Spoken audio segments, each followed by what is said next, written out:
মুরতাদ। মুরতাদ চিনেন? আমার সাথে বলেন কয়েকবার, যারা ইসলাম থেকে বের হয়ে গেছে। যারা ইসলাম থেকে বের হয়ে গেছে। আবার বলেন, যারা ইসলাম থেকে বের হয়ে গেছে। ইসলাম থেকে যারা বের হয় তাদেরকে কি বলে? মুরতাদ। মাশাআল্লাহ। শেখ আবুল হাসান আলী নদভী রহমতুল্লাহ আলাইহি বলেন, ইসলাম থেকে মানুষ নবীজি সাল্লাল্লাহু আলাইহি ওয়াসাল্লামের যুগেও বের হয়েছে, সাহাবীদের যুগেও বের হয়েছে। এই যুগে হচ্ছে 1000 গুণ বেশি। কারোর মধ্যে একটা সংশয় তৈরি হইতে পারে যে নবীজির যুগেও মানুষ ইসলাম থেকে বের হয়েছে। একটা প্রমাণ শুনেন ছোট্ট করে। নবীজি সাল্লাল্লাহু আলাইহি ওয়াসাল্লাম মক্কা বিজয়ের দিন যখন মক্কায় ঢুকেন,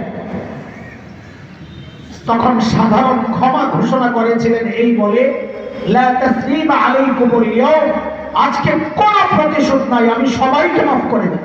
সুবহানাল্লাহ। কিন্তু কিছু মানুষের ব্যাপারে আল্লাহর নির্দেশ ছিল ওদেরকে মাফ করা যাবে না। মালউনিনা আইনামা সুকিফু উখিযু ওয়া কুতিলু তাকতীলা। এরা মালউন, এদেরকে যেখানেই পাওয়া যাবে ধরেই হত্যা করতে হবে। নবীজিও ঘোষণা দিয়ে দিলেন, নাম বললেন একে একে। বিশ্ববিখ্যাত আলিম শেখ ইবনে তাইমিয়া রাহমাতুল্লাহি আলাইহির এক বিখ্যাত কিতাব আছে, ওলামাদের কাছে পরিচিত কিতাব, আস-সারিমুল মাসলুল আলা শাতিমির রাসূল। ওই কিতাবে শেখ ইবনে তাইমিয়া 15 জনের নাম এনেছেন। 15 জন। কয়জন? আব্দুল্লাহ ইবনে খাতাব, কুরতুনা, কুরাইনা, সাররা, মাকিস ইবনে সুবানা, হুয়াইলিস ইবনে নাকিব, আব্দুল্লাহ ইবনে জিবারা, আব্দুল্লাহ ইবনে সাদ ইবনে আবি সালাহ, ইকরামা ইবনে আবি জাহল, হুবার ইবনুল আসওয়াদ, হুবাইরাহ বিনতে আবি ওয়াহাব আল মখজুমি, হারিস ইবনে তলাতি, কাব ইবনে জুহাইর, ওয়াহশি ইবনে হারব, হিন্দা বিনতে উতবা। নবীজি 15 জনের নাম ঘোষণা করেছেন, এদেরকে যেখানেই পাওয়া যাবে ধৈর্যই হত্যা করতে হবে। তাহলে আমাদের দলিল যেটা দেওয়া দরকার ছিল পাইছেন, যে নবীর যুগেও না, কথা শেষ হয় নাই। এর মধ্যে একটা ছিল, প্রথমটা আব্দুল্লাহ ইবনে খাতাল। এই আব্দুল্লাহ ইবনে খাতালের হিস্টরি থেকে জানা যায়, আব্দুল্লাহ ইবনে খাতাল মদিনায় মুসলমান হয়েছিল। মদিনার রাখালদেরকে হত্যা করে সে মক্কায় পালাইয়া আসে পশুগুলা নিয়ে। মক্কায় এসে সে ইসলাম ত্যাগ করে। তাহলে কি বোঝা গেল? নবীর যুগেও মানুষ ইসলাম থেকে বের হয়েছে, সাহাবীদের যুগেও বের হয়েছে। এটা তো আরো অনেক প্রসিদ্ধ বিষয়। বর্তমান সৌদি আরবের রাজধানী রিয়াদ, রিয়াদের কাছের একটা অঞ্চলের নাম হচ্ছে ইয়ামামা। ওই ইয়ামামার এক বড় পুত্র ছিল বনু হানিফ। ওই বনু হানিফের এক পান্ডা ছিল, নাম ছিল মুসাইলিমা, যে আমাদের কাছে মুসাইলিমাতুল কাজ্জাব নামে পরিচিত। ওই মুসাইলিমাতুল কাজ্জাব মিথ্যা নবুয়তের দাবি করেছিল হযরত আবু বকর সিদ্দিক রাদিয়াল্লাহু আনহুর জামানায়। কাজেই তাকে যারা মেনেছিল তারা সাহাবীর যুগে ইসলাম থেকে বের হয়ে গেছে। শেখ আবুল হাসান আলী নদভী বলেন, মানুষ ওই যুগেও ইসলাম থেকে বের হয়েছে, মানুষ এই যুগেও ইসলাম থেকে আরো বহু গুণে বের হচ্ছে। কিন্তু পার্থক্যটা কি? খুব সূক্ষ্ম কথা, একটু খেয়াল করে শুনতে হবে। পার্থক্য কি?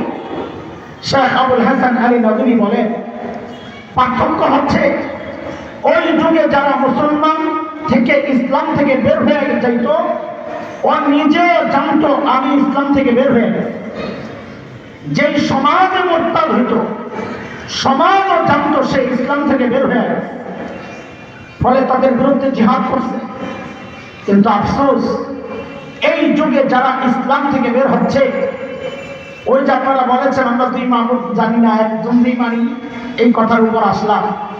শেখ আবুল হাসান আলী নদভী বলেন, এই যুগে মানুষ ইসলাম থেকে আরো বহু গুণে বের হচ্ছে। কিন্তু আফসোস, যে বের হচ্ছে সে নিজেও জানে না আমি ইসলাম থেকে বের হয়ে গেছি, যেই সমাজে বের হইতে সমাজও জানে না সে ইসলাম থেকে বের হয়ে গেছে। ঠিক। আমি 3টা উদাহরণ দিলে বুঝবেন আপনারা ভালো করে ইনশাআল্লাহ। উদাহরণ শুনুন, আপনার সামনের কিছু উদাহরণ দেখেন।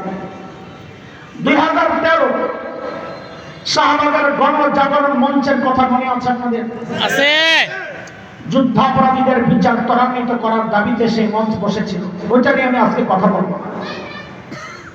গণজাগরণ মঞ্চের আড়ালে কিছু নাস্তিক ব্লগার কুলাঙ্গার আমাদের প্রিয় নবীজি সাল্লাল্লাহু আলাইহি ওয়াসাল্লামের বিরুদ্ধে এমন সব জঘন্য লেখালেখি করছিল, বাংলাদেশের সমস্ত তাওহীদি জনতা আল্লামা আহমদ শফি রাহিমাহুল্লাহর নেতৃত্বে ফুঁসে উঠেছিল। ওই সময় এদেশের কিছু যুবক, ইমানদার যুবক, আশিকে রাসূল নবী প্রেমিক, আমি হাসান জামিল দৃঢ়ভাবে বিশ্বাস করি ওদের ইমান আমার ইমানের চেয়ে শক্তিশালী। কেন? কারণ ওদের ইমান ওদেরকে দিয়ে এমন একটা কাজ করাইছে যা আমি করতে পারি না। ওরা কি করেছে জানেন? ওই নবীকে গালি দেওয়াদের মধ্যে অন্যতম এক অসভ্য ছিল রাজীব হায়দার। কিনা? রাজীব হায়দার। থামা বাবা চালা। এই রাজীব হায়দারকে ওই যুবকরা হত্যা করেছিল। আল্লাহর নবীকে যারা গালি দেয় তাদের শাস্তি তো এইটাই হওয়া উচিত। ঠিক। কিন্তু আফসোস, রাজীব হায়দার নবীকে গালি দেওয়ার পর সে আর মুসলমান ছিল না, মুরতাদ হয়ে গেছে। বলেন বলেন মুরতাদ। বলেন, জোরে বলেন। মুরতাদ। অথচ দেখেন এই সমাজ জানে না রাজীব হায়দার মুরতাদ হয়ে গেছে। বলে এই কথার প্রমাণ কি আপনার কাছে? প্রমাণ শুনেন। ওই সময় রাজীব হায়দারের হত্যার পর পলাতক শেখ হাসিনা সেদিন সংসদে দাঁড়াইয়া বলেছিল রাজীব হায়দার হচ্ছে দ্বিতীয় মুক্তিযুদ্ধের প্রথম শহীদ। নাউজুবিল্লাহ। আল্লাহর নবীকে যে গালি দেয় সে শহীদ তো দূরের কথা, সে তো মুসলমানই না। ঠিক। বরং আমরা মনে করি তাকে যারা শহীদ করেছে, মুরতাদকে, নবীর দুশমনকে যারা বলে শহীদ, ওদের ঈমান নিয়ে আমাদের সন্দেহ আছে। ঠিক। কেন বললো শহীদ? সমাজ জানে না সে ইসলাম থেকে বের হয়ে গেছে। জানাজা হইল শাহবাগে, কাফেরের জানাজা হয় না। কেন হইল? সমাজ জানে না সে ইসলাম থেকে বের হয়েছে। আপনারা হয়তো বলবেন হুজুর জানাজা তো আপনার মতো কোনো হুজুরই পড়াইছে, আপনাকে হুজুরকেই দোষ, না গেলে তো আর জানাজা হইতো না। ভাই বিষয়টা এমন না। ওই মাওলানাকে ক্ষমতার দাপটে ওরা জোর করে ওখানে নিচ্ছে। কিন্তু নিলে কি হবে? ওরা ওদের শক্তি দেখাইছে, মাওলানাও মাওলানার শক্তি দেখাইয়া অজু ছাড়া নামাজ পড়ে।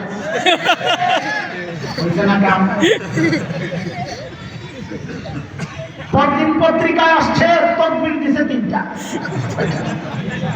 জানাজার তকবীর কয়টা? 4টা। আমি একজনের জিজ্ঞেস করলাম এই পেছনে এত মানুষ ছিল, কেউ বলে নাই যে তকবীর একটা কম হয়েছে? তো আল্লাহর বান্দা জবাবটা দিছে বড় মজবুত। উনি বলেন কি জানেন? যে পেছনে যে খাটাস গুলা দাঁড়াইছে ওরা জানলে এরা জানাজায় তকবীর করে না। জানাজা কেন বললো? সমাজ জানা ইসলাম থেকে বের হয়ে গেছে, এই জন্য করছে। ঠিক। উদাহরণ নম্বর 3 খেয়াল করেন। বর্তমানে তো সবচেয়ে আলোচিত বিষয় হচ্ছে আমার ভাই শহীদ হাজী ওসমান শরীফ হাদি রাহিমাহুল্লাহ। কিন্তু তার আগে একটা বিষয় খুব আলোচিত ছিল, সেটা হচ্ছে এদেশের কিছু দুষ্ট লোক, মুরতাদ, আউল বাউল ফাউল। ঠিক। কি শব্দ কয়টা বলছে? আউলি বাউলি ফাউলি। তিনটা কি জন্য বললেন? বাবা গান রাখছি 2টা, ওরা তো নিজের একা মনে না করে, যাদের 2 পাশে লোক রাখছি, এক পাশে আউল রাখছি আর এক পাশে বাউল রাখছি, মাঝখানে বাউলদেরকে রাখছি নিরাপত্তার জন্য। তো বলেন সবগুলা ঠিক করে, আউল বাউল ফাউল। দেখেন ওদের যে কৃষ্টি কালচার আছে, ওদের ধর্মীয় যে বিশ্বাসগুলো আছে, ওদের ধর্ম বাউল ধর্ম এটা আলাদা ধর্ম, এটা ইসলামের কোনো সম্পর্ক নাই। ওরা মুরতাদ। অথচ এই দেশের বহু মানুষ জানেও না ওরা ইসলাম থেকে বের হয়েছে, বরং জানে কি জানে? জানে হচ্ছে ওরা খালি মুসলমান না, এদেশের বহু মানুষ মনে করে বাউলরা হাই লেভেলের আধ্যাত্মিক মুসলমান। নাউজুবিল্লাহ। মানে আপনার এই কথার প্রমাণ কি? প্রমাণের অভাব নাই। এই কয়েকদিন আগে ওই যে কিশোরগঞ্জের এক পাগলা আছে, আপনারা কি পাগলা বলেন? ফজু পাগলা। ফজু পাগলা। ওই ফজু পাগলার একটা বক্তব্য আসছে কি, ওই বাউল আবুল সরকার তার যে বক্তব্য, এই বক্তব্যগুলো বুঝার মতো ক্ষমতা বাংলাদেশের মোল্লাগো নাই। তার নাউজুবিল্লাহ। মানে কি বুঝাইতে চাচ্ছে যে আবুল সরকারদের ইসলাম আমাদের এই হুজুরদের চেয়ে আরো অনেক উঁচা, হুজুররা ওই লেভেলে এখনো পৌঁছতে পারে নাই। কেন এটা? ওই শাইখ আবুল হাসান আল নদভীর কথা, যে মানুষ ইসলাম থেকে বের হয় সে নিজেও জানে না আমি আর মুসলমান নাই, যেই সমাজে ইসলাম থেকে বের হয় সমাজও জানে না সে আর মুসলমান নাই। ঠিক। কথা শেষ হয় নাই। আপনারা তো বলেছেন আমরা দুই মাহবুব মানি না, একজনকে মানি। অনেক আছেন যারা মানেন কিন্তু নিজেরও খবর নাই। কেমনে আমি একটু আসতেছি, বেশি কথা বলবো না, আয়াত তো অনেক। এই বাউলদেরকে নিয়ে যখন এদেশের মানুষ খুশি হতো, আবুল সরকারের কিছু জঘন্য বক্তব্যের কারণে আমার আল্লাহকে নিয়ে সে যে সমস্ত কটূক্তি করেছে, যেই সূরাতুন নাসের মাধ্যমে আমরা নিজেদের নিরাপত্তা নিশ্চিত করি, ওই সূরাতুন নাসকে নিয়ে যখন জঘন্য কথাবার্তা সে বলল, এদেশের তাওহীদি জনতা যখন ফুঁসে উঠল, সরকার তাকে গ্রেফতার করল। এক প্রতিবাদে আবার বাউলরা মাঠে নামলো, তখন আবার তাওহীদি জনতাদেরকে ধাওয়া দিয়ে নিয়ে পুকুরে ফেলাইছে। এই দৃশ্য দেখে দেশের মানুষ, কিছু মানুষের গাত্রদাহ শুরু হয়েছে, গায়ের জ্বলন শুরু হয়েছে, টকশোতে পয়সা পয়সা তাদের পক্ষ নিয়ে নানান কথাবার্তা বলেছে। এতে আমরা অবাক হই নাই, নষ্ট লোক দুষ্ট লোক বলবেই। আমরা অবাক হয়েছি এদেশের এক শীর্ষ দলের শীর্ষ নেতার যখন আক্ষেপ দেখলাম, উনি খুব কষ্ট পেয়েছেন। এটা নাকি স্বাধীনতা নষ্ট, মানুষের ধর্মীয় স্বাধীনতায় আঘাত করা, ওনার নাকি চেতনায় আঘাত লেগেছে। তাওহীদি জনতার স্পষ্ট পয়গাম, আপনাদের মতো 2 নম্বর রাজনীতিবিদদের চেতনায় আঘাত লাগতে পারে, যারা ভোটের জন্য ঈমান বিক্রি করে, যারা আরেক খোদা নাই না, আল্লাহর জমিনে আল্লাহর দ্বীনকে চান নাই, বলেছেন বাংলাদেশে আমরা শরিয়া আইন চাই না, বিশ্বাস করি না, তাদের উদ্দেশ্যে আমাদের পয়গাম, বাউলদেরকে ধাওয়া করলে আপনাদের চেতনায় লাগতে পারে, কিন্তু ইমানদারদের কথা শুনে যে চেতনা আমার ইমানের বিরুদ্ধে দাঁড়ায়, ওই চেতনায় আমরা লাগতে পারি।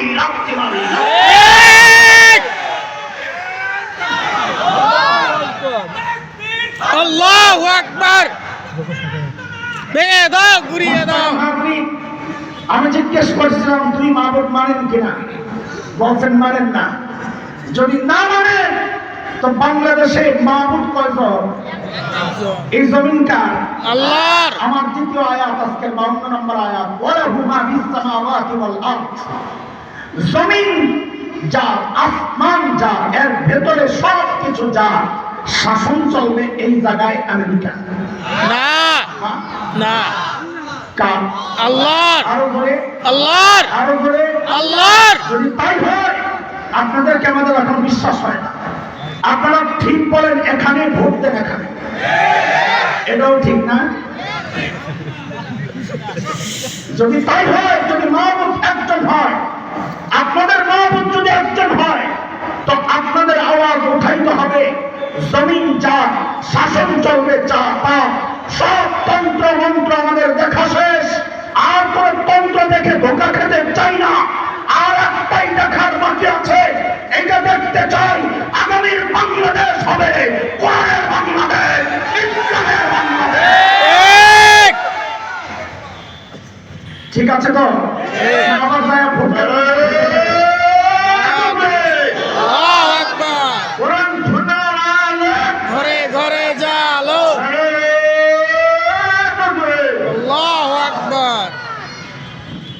আল্লাহ বলতেছেন, وقال الله لا تتخذوا إلهين اثنين إنما هو إله واحد। বলে আল্লাহু আকবার। ইলাহু ওয়াহিদ। কয়জন? কয়জন? একজন। কয়জন? একজন। একজনকে ডাক দেন আল্লাহু আকবার বলে। আল্লাহু আকবার। এই আয়াত ফারহাবুন, কাজী ভয় কাকে পাওয়া উচিত? আল্লাহকে। মাহবুবকে না মাখলুককে? মাবুদকে। বলেন মাবুদকে। না, একটু যদি মেরুদণ্ড সোজা করে দাঁড়াইতে পারেন, যাদেরকে আজকে ভয় পান তারা দৌড়াইয়া কুলায় না আফগানিস্তানে। ঠিক। কি মনে নাই? আফগানিস্তানে আমেরিকা কুত্তার মতো পালায় নাই, পালাইছে। কেন পালাইছে? তারা মাহমুদ একজনকে মানছে। রাশিয়ারে মাহমুদ মানে নাই, আমেরিকারে মাহমুদ মানে নাই, মাহমুদ একজনকে মেনেছে, মাহমুদ তার পায়ে পড়েছে। তুমি আর মাহমুদ একজনকে মানো, আমেরিকা পায়ে পড়বে, চীন রাশিয়া পায়ে পড়বে, ভারত তো পিছনে পিছনে দৌড়াবে। ঠিক। মাহমুদ কয়জন? একজন। আল্লাহু আকবার বলেন। আল্লাহু আকবার। একটা ছোট্ট গল্প শোনাই। শেখ ওমর মুখতার নাম শুনছেন? লিবিয়ার বিপ্লবীর। একসময় ইউরোপিয়ানরা এই আফ্রিকা অঞ্চল, আমাদের এই এশিয়া, এগুলোর দখল করছিল, ব্রিটেন করছে বাংলাদেশ, এই অঞ্চল, ভারত মহাদেশ। লিবিয়া করছিল ইটালি। তখন শেখ ওমর মুখতারের নেতৃত্বে ইটালির বিরুদ্ধে সশস্ত্র লড়াই চলছে। মুক্তিযুদ্ধ, জেহাদ করলে তো আমরা দল লাগে, তার মুক্তিযুদ্ধ। ইটালিয়ানরা সিদ্ধান্ত নিতে বম্বিং করবে উপর থেকে। একজন আইসা শেখ ওমর মুখতারকে বললেন, হযরত আমরা পালাই, আমাদের কাছে তো বিমান বিধ্বংসী অস্ত্র নাই, কাজেই আমরা পালাই, চলে। আল্লাহু আকবার। ইমানদারের কথা কি জিনিস দেখেন। শেখ ওমর মুখতার জিজ্ঞেস করলেন, ওদের বোমারু বিমানগুলা কি অনেক শক্তিশালী? হ্যাঁ, অনেক শক্তিশালী। তো শেখ ওমর মুখতার এমন এক প্রশ্ন করছেন, প্রশ্নের ভেতরই জবাব। খেয়াল করে, প্রশ্নটাই জবাব। শেখ ওমর মুখতার বলেন, কত শক্তিশালী বিমানগুলা আসমানের উপর দিয়া যায় না আসমানের নিচে দিয়া যায়? আল্লাহ। আরে জবাব দিয়েন না, প্রশ্নই তো জবাব। তো যিনি আসছেন এই কথা বলতে পালাই, উঠে বলেন, কি বলেন হযরত, কোথায় আসমান? এর কত নিচে দিয়া বিমানগুলো যায়, আসমানের পরে মহাশূন্য, এর কত নিচে দিয়া বিমান যায়। তো শেখ ওমর মুখতার বলেন, ধুরুনিয়া, তুমি যেমনি বলতেছিলা আমি তো ডরে গেছিলাম যে যদি বিমানগুলো আমার আল্লাহর উপরে দিয়া যায় তো আমার আল্লাহর উপর বোম পড়লে আমারে কে বাঁচাবে? যদি আসমানের নিচে দিয়েই যায় তো আমার কোনো ডর নাই, আমার আল্লাহ আছে, তো আমিও আছি। আল্লাহু আকবার। মূলত তিনি সূরা তাওবার শেষ আয়াতের তর্জমা শুনাইছেন, যে আয়াতের মাধ্যমে আল্লাহ তাআলা তার প্রিয় হাবিবকে এই বলে সান্ত্বনা দিয়েছেন, فَإِن تَوَلَّوْا فَقُلْ حَسْبِيَ اللَّهُ আল্লাহু আকবার। لا إله إلا هو عليه توكلت وهو رب العرش العظيم।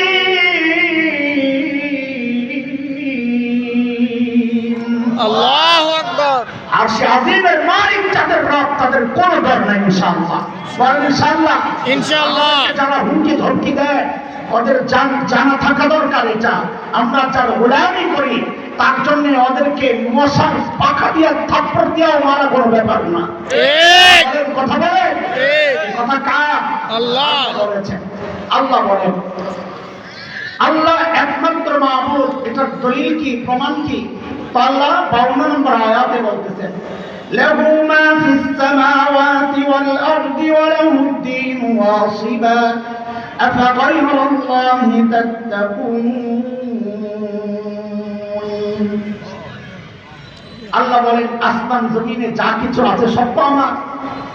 ফেরেশতার মালিক আমি, নবীদের মালিক আমি, চাঁদ সূর্য সব কিছুর মালিক আমি। তুমি কার ইবাদত করতেছো? যার ইবাদত করো তার মালিক আমি। আমার বান্দা, আমার সৃষ্টির ইবাদত তুমি কেন করবা? যেহেতু সব কিছুর মালিক আমি, আফাগায়রাল্লাহি তাত্তাকুন, তাহলে তুমি আমাকে ছাড়া কাকে বলে পাও? ভয় তো আমাকেই পাওয়া উচিত, গুনাহ তো আমাকে, আমার ডরেই ছাড়া উচিত, ইবাদত তো আমারই করা উচিত। তুমি কোন দিকে যাচ্ছ বান্দা? নিয়ামত যার, শুকরিয়া তার। আমি যার, গোলামি তার। বলেন, আমি যার, গোলামি তার, ইবাদত কার? আল্লাহর। ইবাদত কার? আল্লাহর। সিজদা কার? আল্লাহর। সবকিছুর মালিক কে? আল্লাহ। সবকিছুর মালিক আল্লাহ। চিৎকার করে বলেন, আকীদা ঈমান ঠিক করেন। ক্ষমতার মালিক আল্লাহ। ক্ষমতা দেন কে? আল্লাহ। ক্ষমতা নেন কে? আল্লাহ। ইজ্জতের মালিক কে? আল্লাহ। ইজ্জত নেন কে? আল্লাহ। সব কিছু দেন কে? আল্লাহ। চিৎকার করে বলেন, কে দেন সব? আল্লাহ। শুধু বাচ্চা দেয় খাজা বাবা। যারা কইছেন দুই মাবুদ মানেন না, তাদের কাছে জিজ্ঞাসা, আংটি যেটা পড়ছেন ভাগ্য পরিবর্তনের, এটারে কোন নাম্বার মাবুদ বানাইছেন আপনি? ঠিক। কথা বলা সহজ। অনেকের হাতে পাওয়া যাবে ভাগ্য পরিবর্তনের আংটি। মাবুদ একজন যদি মনে করেন তো ভাগ্যের মালিক আল্লাহ।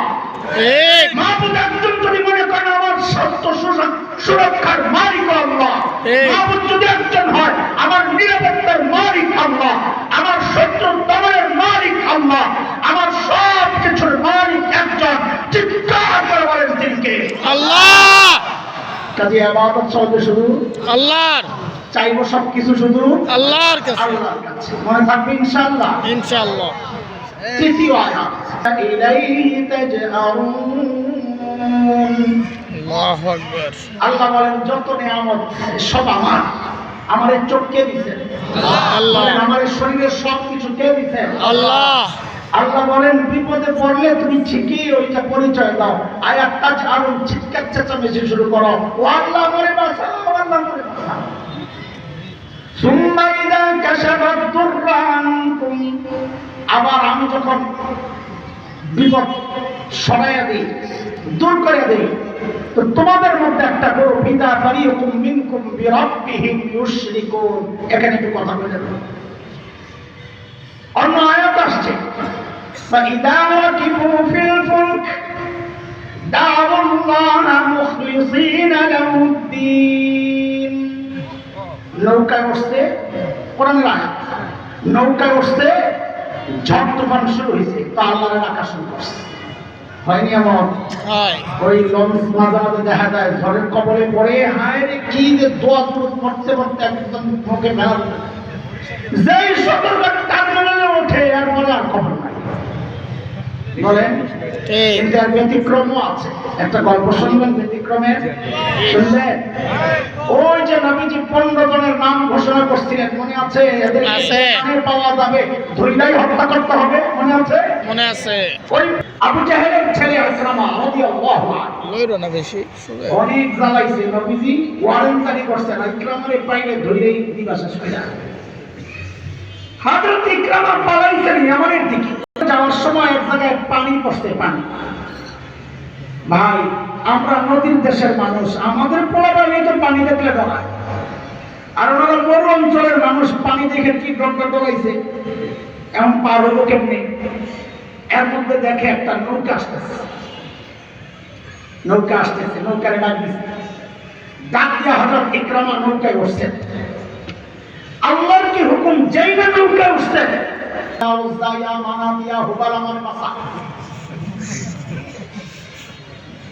নৌকার মাঝি ডাক দিছে, মুরব্বী কাম হইব না। বললাম একটু শয়তান, মুরব্বী কাম হবে না, তোমার লাভ আর উস্তাদ তোমাকে এই নৌকায় বাঁচাইতে পারবে না। তো বলে কে বাঁচাবে? বলে স্থলে যিনি বাঁচাবেন তিনি এখানে বাঁচাবেন। বলে স্থলে কে বাঁচান? বলে আল্লাহ। হযরত ইকরামা তখনও কাফের, কিন্তু মাঝির এই কথাটা ইকরামার দিলের মধ্যে এমন ভাবে লাগছে, হযরত ইকরামার সাথে সাথে দিল পাল্টে, সুবহানাল্লাহ। সাথে সাথে হযরত ইকরামা বলে উঠলেন, আল্লাহুম্মা লাকা আহদু ইন আফাইতানি মিম্মা আনা ফি আন আতিয়া মুহাম্মাদা হাত্তা আদা ইয়াদাইয়া আলা ইয়াদাইহি ফালা আজিদান্নাহু আফুওয়ান গফুরান কারীমা। আল্লাহু আকবার। হযরত ইকরামা দিন পাল্টে সাথে সাথে বললেন, ও আল্লাহ, আপনার সাথে আমার চুক্তি ওয়াদা, আল্লাহুম্মা লাকা আহদ, ইন আফাইতানি মিম্মা আনা ফি, যেই বিপদে আমি পড়ছি এখান থেকে যদি আপনি আমারে বাঁচাইয়া দেন, আমি এখান থেকে সরাসরি নবী মুহাম্মদ সাল্লাল্লাহু আলাইহি ওয়াসাল্লামের কাছে চলে যাব। সুবহানাল্লাহ। জায়া নবীর হাতে হাত রাখা আমি মুসলমান হয়ে যাব। প্রশ্ন আসতে পারে, তোর নামে না ওয়ারেন্ট জারি করা, তোর গেলে না সাইজ করবে? হযরত ইকরামা নিজেই বলতেছেন, ফালা আজিদান্নাহু আফুওয়ান গফুরান কারীমা, আমার বিশ্বাস আমি নবী মুহাম্মদকে ক্ষমাশীল পাবো। কাফেররা নবীর উপর ঈমান আনে নাই, কিন্তু নবীর আখলাক, নবীর চরিত্র, নবীর ক্ষমার গুণ, নবীর এই আদর্শ সম্পর্কে তারা জানতো। হযরত ইকরামার মনেও দৃঢ় বিশ্বাস ছিল, আমি যদি নতি স্বীকার কইরা আমার নবীর কাছে যাই, তিনি আমাকে অবশ্যই ক্ষমা করবেন, আমার সাথে সুন্দর আচরণ তিনি অবশ্যই করবেন। এর মধ্যে ইকরামার বউ উম্মে হাকিম বিনতে হারিস ইবনে হিশাম নবী আলাইহিস সালামের কাছে মুসলমান হইয়া জামাইয়ের জন্য সুপারিশ লাগাইছে, হুজুর আমার জামাইয়ের নিরাপত্তা দেন, আমারে আপনি অনুমতি দেন, আমি জামাইরে লই যাই। নবীজি বলছেন, যাও, মাফ করে দিলাম, নিয়ে আসো ইকরামা। বউ পিছনে পিছনে দৌড়াইতেছে। ওই সময় যখন তিনি নদীতে, ঠিক ওই সময় বউ নদীর কিনারে যায় দাঁড়াইছে, দাঁড়া ডাক দিছে, ইয়াবনা আম, ও স্বাস্থ্য ভাই। কি কইছে? স্বাস্থ্য ভাই। কারে কইছে? যা বাইরে। স্বামী, স্বামী স্বাস্থ্য ভাই হয়। স্বাস্থ্য রাখবেন, ওই যে আমার ভাই সাহেব আছে একজন সাক্ষী, আমার এক বোন বিয়ে দিয়েছি আমার এক স্বাস্থ্য ভাইয়ের কাছে, আব্দুল মান্নান না। তো ছোটবেলা থেকে আমরা মান্নান ভাই বলি। তো দুলাভাই এর ভাই বলে কি সমস্যা? সমস্যা না, কিন্তু সমস্যা হলো দেখে আমার বোনও মাঝে মাঝে কয় মান্নান ভাই। তার মানে মানুষ আগের সম্পর্ক ভুলে না, ওইটা মুখে চাপ থাকে। ওই কারণে ইকরামার বিবি, যদিও এখন বিবি উম্মে হাকিম বিনতে হারিস ইবনে হিশাম, যদিও বিবি, কিন্তু আগের সম্পর্ক চাস্তো ভাই, ওই জন্য ডাক দিছে, ইয়াবনা আম, ও চাস্তো ভাই, ইন্নী কদ জিতু মিন ইনদি আবারিন নাস ওয়া আওসালিন নাস ওয়া খায়রিন নাস, قد استأمنت لك رسول الله صلى الله عليه وسلم فلا تهلك نفسك।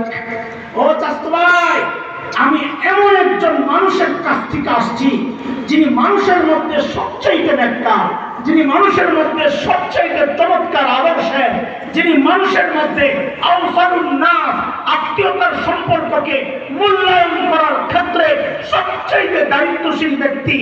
আমি নবীর কাছ থেকে তোমার জন্য নিরাপত্তা চাই আনছি, তুমি নিজেকে ধ্বংসের মুখে ঠেলে দিও না। আসো। হযরত ইকরামা আসছে, আয়েশা বিবিরে লইয়া রওনা দিয়েছেন মক্কার দিকে। নবীজি ওহীর মাধ্যমে জেনে গেছেন ইকরামা আসতেছে। সুবহানাল্লাহ। মুসলমান হয়ে গেছে বিবির হাতে। বিশ্বাসকে এখানে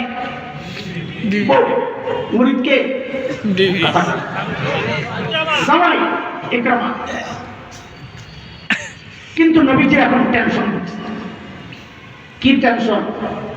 যে ইকরামারে তো ছেড়ে দিলাম, নিরাপত্তা দিয়ে দিলাম, মুসলমান হয়ে গেছে, এখন তো মারা যাবে না, কিন্তু আমার সাহাবীরা জিদ না মিটাইতে পাইরা যদি ইকরামার সামনে ইকরামার বাপেরে আবু জাহেলে গাইলা, তাহলে তো আমার ইকরামা কষ্ট পাবে। আমার নবীর আদর্শ। সাহাবীদেরকে ডাক দিয়া বললেন, এই শোনো, ইয়াতিকুম ইকরামা মুমিনা ফালা তাসুবু আবাহু ফাইন্না সাব্বাল মাইয়িত ইউজিল হাই। ইকরামা মুমিন হয়ে আসতেছে, খবরদার তোমরা কিন্তু ইকরামার বাবা আবু জাহেলকে গালি দিও না, কারণ মৃত ব্যক্তিকে গালি দিলে তার জীবিত আপনজন কষ্ট পায়, আবু জাহেলকে গালি দিলে আমার ইকরামা কষ্ট পাবে, এই কষ্ট তাকে দেওয়া হবে না।